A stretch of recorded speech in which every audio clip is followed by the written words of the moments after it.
میں اسلام آباد ایک ہاسٹل میں رہتا تھا اور ویکینڈز پہ گھر جاتا تھا۔ ہمیشہ مجھے ویکینڈ آنے کی جلدی رہتی تھی، کیونکہ گھر جانے کی خوشی سے زیادہ مجھے ایمان کو دیکھنے کی جلدی ہوتی تھی۔ ایمان کا گھر میرے گھر کے سامنے تھا۔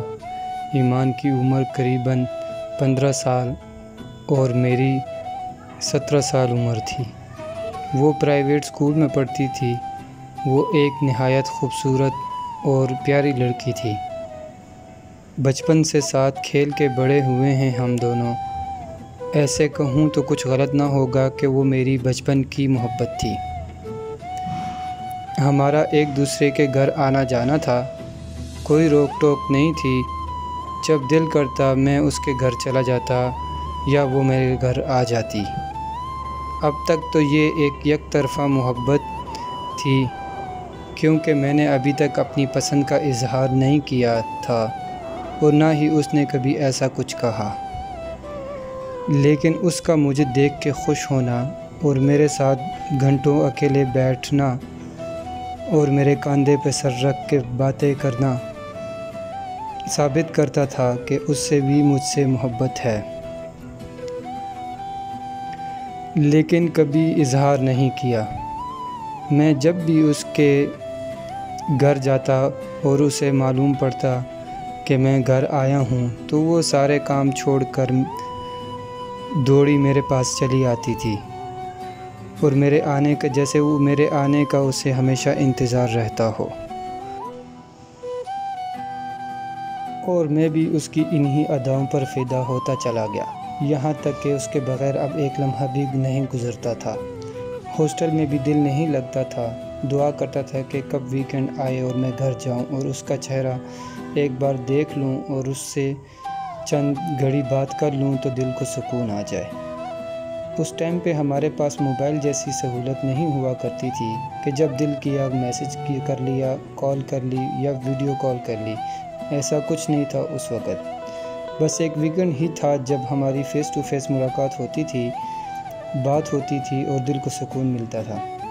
یہ سلسلہ کچھ عرصہ چلتا رہا اور پھر آخر کار کچھ ایسا ہوا کہ جس نے میری نیند تک اڑا دی۔ سارا سکون چلا گیا زندگی سے۔ میں ویکینڈ پہ گھر آیا، گھر آ کے فریش ہوا اور ساتھ ہی نکل کر اس کے گھر چلا گیا اور اس کے گھر کی بیل بجا دی۔ دروازے کے پیچھے سے اس کی آواز آئی، جی کون؟ اور جواب میں نے بس یہ کہہ دیا کہ دروازہ کھولو۔ دروازے کے پیچھے ایمان ہی کھڑی تھی۔ اب بھلا میں اس کی آواز بھی نہ پہچانتا، لیکن اس نے میری آواز سن کے انسنی کر دی اور ایسا برتاؤ کیا جیسے مجھے جانتی ہی نہ ہو۔ میں حیرت زدہ رہ گیا کہ جسے پتہ چلتا تھا کہ میں آیا ہوں وہ سب کچھ چھوڑ چھاڑ کے دوڑی چلی آتی تھی، اور آج اسے پتہ ہے کہ دروازے پہ میں کھڑا ہوں لیکن وہ دروازہ کھولنے میں ہچکچا رہی ہے۔ اس بات نے میرے دل کو ہلا کے رکھ دیا۔ آخر اس نے دروازہ کھولا اور دروازے کے پیچھے ہو کر اپنا منہ چادر سے ڈھک دیا اور مجھے اوپر جانے کا کہا، اور اس نے ایسا برتاؤ کیا جیسے وہ مجھے جانتی ہی نہ ہو اور میں کوئی اجنبی ہوں۔ مجھے سمجھ نہیں آ رہا تھا کہ یہ سب کیا ماجرا ہے، آخر ایسا کیا ہو گیا کہ وہ ایسا برتاؤ کر رہی ہے۔ خیر میں نے ہمت کر کے گھر کے اندر قدم رکھا۔ میں اوپر جانے لگا تو پیچھے سے اس کی آواز آئی کہ میرے روم میں مت جانا، وہاں مما مہمان لوگوں کے ساتھ بیٹھی ہوئی ہیں۔ یہ سن کے میرے قدم رک ہی گئے، کیونکہ ایسا اجنبیوں والا برتاؤ میں نے اس سے کبھی تصور نہیں کیا تھا۔ حالات میری سمجھ سے باہر تھے، آخر ایسے کیسے؟ میں نے مڑ کے دیکھا تو اس نے چادر سے پھر سے اپنا منہ ڈھک دیا اور مجھ سے اپنا چہرہ چھپا لیا جیسے کوئی اجنبی سے کرتا ہے۔ اس کے بعد مجھ میں ہمت نہیں رہی کہ اوپر جا کے اس کے گھر بیٹھوں اور اسے ایسے دیکھوں۔ میں نے قدم واپس پلٹے اور اس کے گھر سے واپس باہر آ گیا، بغیر کچھ کہے، بغیر کچھ پوچھے۔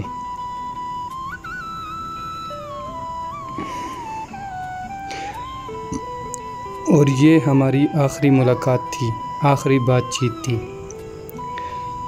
اس کے بعد ایمان سے میری کبھی کوئی بات نہیں ہوئی، یا شاید ہم دونوں کی ہمت ہی نہیں ہوئی اس کے بعد بات کرنے کی، لیکن میں نے بہت بار سوچا اور کوشش کی کہ پوچھوں تو صحیح آخر کیا ہوا تھا اور اس برتاؤ کا کیا وجہ تھی، اور اتنی لگن کے بعد اچانک ایسے کیسے کوئی کسی کو اجنبی کر دیتا ہے۔ لیکن کبھی ہمت نہیں ہوئی بات کرنے کی اور نہ ہی موقع ملا۔ اس کے بعد میری لائف سے سکون ختم ہو گیا۔ اس کو یاد کرتا رہا، اس کے بارے میں دن رات سوچتا رہا۔ اس کی یاد میں نے پہلی بار چند اشعار لکھے اور وہ میرے دل کی آواز تھی۔ آج اس بات کو گزرے ہوئے 15 سال ہو گئے، لیکن آج تک جواب نہیں ملا کہ آخر ایسا کیوں اور کیسے۔ وجہ معلوم ہو تو درد برداشت ہو جاتا ہے، لیکن جب آپ کو پتہ ہی نہ ہو کہ کس بات کی سزا آپ کو دی جا رہی ہے تو سزا کاٹنا بہت مشکل ہو جاتا ہے، برداشت کرنا بہت مشکل ہو جاتا ہے۔ زندگی میں بس اسی سوال کا جواب چاہیے کہ آخر کیوں، آخر میرا قصور کیا تھا۔ وہ چند اشعار جو میں نے پہلی بار اپنی اس ناکام محبت کے بعد لکھے آپ کے سامنے پیش کرتا ہوں۔